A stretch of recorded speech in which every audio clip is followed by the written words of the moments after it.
Bike কেনার সময় তো 150% ট্যাক্স দিয়েছেন, এবার রেডি হন আপনার শখের বাইকের উপরে প্রতি বছর 5 থেকে 10 হাজার টাকা ট্যাক্স দেওয়ার।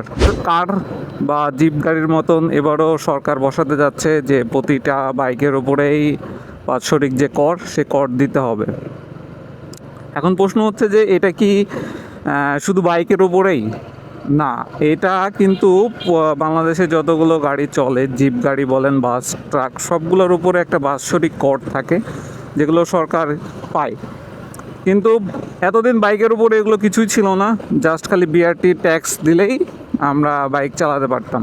কিন্তু বর্তমান সরকার তার আয় লক্ষ্য করার জন্য, মানে আয় দেখানোর জন্য আইএমএফের কাছে, বা হচ্ছে এত খরচ সামলানোর জন্য বাইকের ওপরে এই অবিচারটা শুরু করছে। তো এখন কোশ্চিন হচ্ছে যে এটা কতটুকু যৌক্তিক। আপনি যখন একটা বাইক কিনবেন তখন অলরেডি আপনি 150 থেকে 160% ট্যাক্স দিয়ে দেন অলরেডি। এরপর আসি, আমরা যখন কাগজ করি তখন 5 বছর 10 বছর বেঁধে আমাকে একটা ট্যাক্স দিতে হয়। আর এটা হচ্ছে আমাদের শখের জিনিস, অনেক মানুষের এটা শখের জিনিস, আবার অনেক মানুষের কাছে এটা জীবন জীবিকা বা হচ্ছে জীবন চালানোর মেশিন। অনেকে উবার, পাঠাও, ফুড ডেলিভারি এগুলোর কাজ করে থাকে।